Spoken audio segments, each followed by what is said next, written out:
Slow onset quadriparesis. This young patient presented with the progressive slow onset with clinical symptoms suggestive of posterior column lesion. You can see the classical posterior column involvement. Whenever posterior column is classically involved, apart from the sacred subacute combined degeneration of the cord, think of HIV myelopathies. And in that time, just carefully look for the adenoids or nasopharyngeal soft tissue planes. They will be significantly enlarged. Another one, look for the vertebral marrow. Most of this vertebral marrow will be significantly low signals. And this vitamin B12 deficiency patients also, they will have significant anemia. The marrow will be low in T1 as well as T2 weighted images. If you are not having these two symptoms, just ask for history of any anesthesia given. This patient has undergone nitrous oxide, where the one anesthetic agent which will produce acute depletion of the vitamin B12, it will produce random trouble. So these are the three conditions you should keep it in your mind whenever you are seeing specific posterior column involvement. Acute onset paraplegia in another female patient, you can see the anterior spinal artery occlusion, and you can see the artery of Adams-Squiz. It was proved in DSA, and you can see this, especially anterior column has gone for involved, and it is a classical case of acute anterior cord infarct. And carefully you have to look for aorta, any dissection in these patients. So these are the two things you should think whenever anterior column symptoms are predominant. This patient presented with acute onset paraplegia. Anything you can pick up in the whole spine? They asked for lumbar spine. When we have done, we are not able to see it in the thoracolumbar. Carefully, if we are going above, something wrong in the paracentral lobule as well as cingulate gyrus, and you can see and also we have done unbranched this esophageal system of ACI has produced all these symptoms. This is classical of bilateral ACI infarct responsible for this. Same thing, another patient presented with acute onset one side weakness. You can see the corpus callosum is showing the signal changes whole spine. By seeing this disc, if you would have reported only disc, and they might have even opened it, and you can another 5 minutes more. And you can see the classical appearance of corpus callosum involvement, and you can see the acute ACI infarct, so responsible for the monoparesis. Most of the time they may not explain, the patient may not explain the clinical symptoms to the consultant, they may refer us only particular region, so this is very, very important. Congenital anomalies, especially Arnold-Chiari malformations, and you should carefully look into, you can see the Arnold-Chiari, this tonsil ectopia, and you can see the strings over here, and you can see the meningocele, and you can see the meningocele, where meningoceles you will not have any congenital anomalies of the CV junction, and you can see the repaired myelomeningocele, where you will have this Vermean downward displacement, medullary kink and spur. You can see the classical beak retectum, all congenital anomalies, and you can see the repaired all these changes, you can get it, and you can see the cervicomedullary myelomeningocele, and you can see not only cervicomedullary, if you have to evaluate the entire spinal system, which is a typical appearance of the involvement of this spinal dystrophism with typical split cord malformation of bank type 1, where anterosseous septum is coming with two separate cords.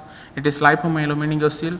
So whenever you are seeing this, just to look for any hairy nevus or any tuft of hair in these patients, so carefully you can assess. This is another case where you can see the classical split cord malformation is also there. So you have to look for the sites, we have to look whenever you are seeing congenital fusion of the vertebra, carefully look in particular site. In this location you will have other anomalies, like you can see the neuroenteric cyst in this particular site.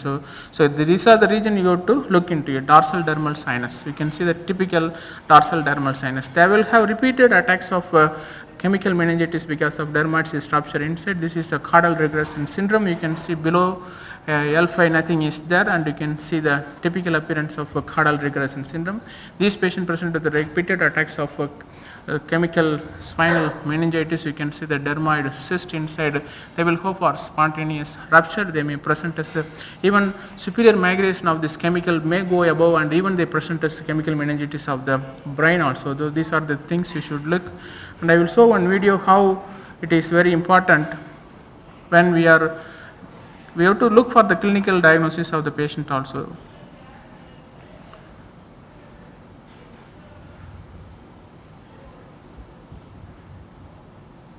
This elderly male presented with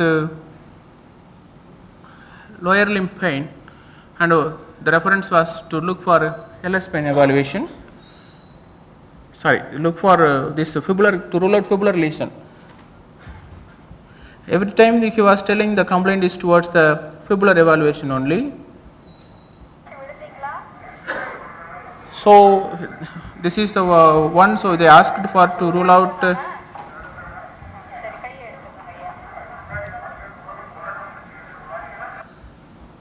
we have done.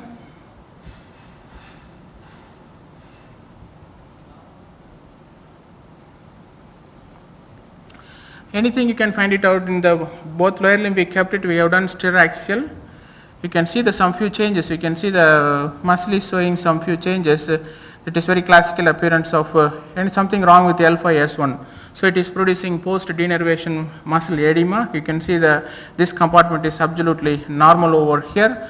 So something wrong in the root rather than, so we have gone for false spine in this patient. False spine is showing the L5 is showing destructive lesion, and you can see the foramen is infiltrated because of this destructive lesion over here. In the same corner you can have the clue that patient is having hepatocellular carcinoma, L5 metastasis, pathological fracture, L5S1 root compression responsible for the pain, the radiating pain which the patient was persistently telling. So that was wrongly clinically diagnosed as only lower limb pain, and patient came for evaluation of the foot, not for LS pain. But the clue you will get is post denervation early changes will be muscle edema, laterally will have this muscle atrophy with the fatty replacements. Sometimes you may have whole spine normal, like this patient whole spine was absolutely normal, but left side patient was having continuous pain. The coronal sections always you should look for piriformis muscle also. You can see the piriformis on this side is absolutely normal, and you can see the piriformis is significantly hypertrophied, and you can see the sciatic nerve is compressed over here, and you can see the edema over here also. This is piriformis syndrome. So these things also you should think over it.